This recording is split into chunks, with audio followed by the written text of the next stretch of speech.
put drug bag in Cambridge's car to harm Will in the polo match. Prince William and Harry joined together in royal polo matches. In a match in 2019, they competed in the King Power Royal Charity Polo Day for the Khun Vichai Srivaddhanaprabha Memorial Polo Trophy at Billingbear Polo Club. The first time the brothers have carried out a joint engagement since last October.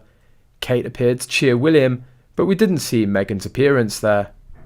According to reports, Meghan was sent home from at least one polo match at a time. She was caught rummaging around in the back of William's car. I saw the video of when she approached the car. How embarrassing.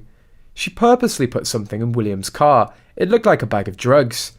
She was plotting to blame the Prince of Wales for drug use. In other news, residents in Prince Harry and Meghan Markle's adoptive hometown in California have largely ignored his memoir, with one proclaiming, "Didn't read it and I won't read it."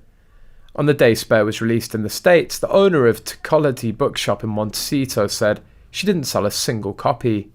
This was, of course, the day after a massive storm had begun to wreak havoc in California, with flooding across the state and residents in the wealthy hillside community ordered to evacuate.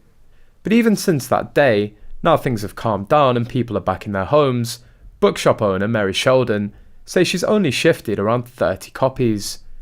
Asked for her thoughts on Harry's memoir and the controversies surrounding it, Miss Sheldon said, "It's a book. He took time to gather his thoughts and wanted to publish it, so I'm here to sell it.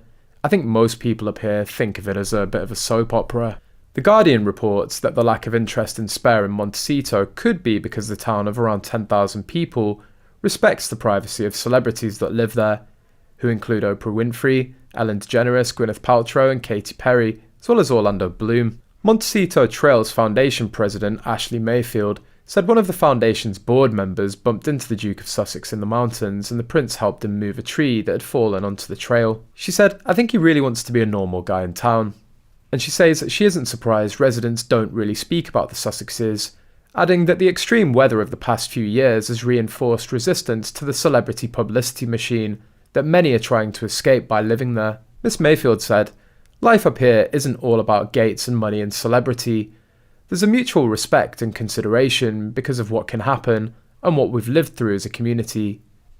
Former Hollywood comedy writer turned local magazine editor Les Firestein says many residents think of the royal family's feud as a remote curiosity. He said, "For most Montecitans, if not most Americans, royal watching is like bangers and mash. It's something we've heard of, but it's not our culture. We don't really notice Harry and Meghan, though sometimes the locals get rankled by the British tabloids trying to get to them."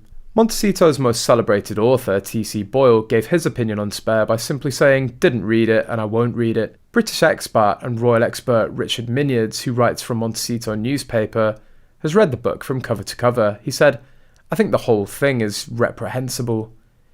It's doing enormous harm not only to the royal family, but to his own family, he and his wife. If he really does want to reconcile with his family in due course, why does he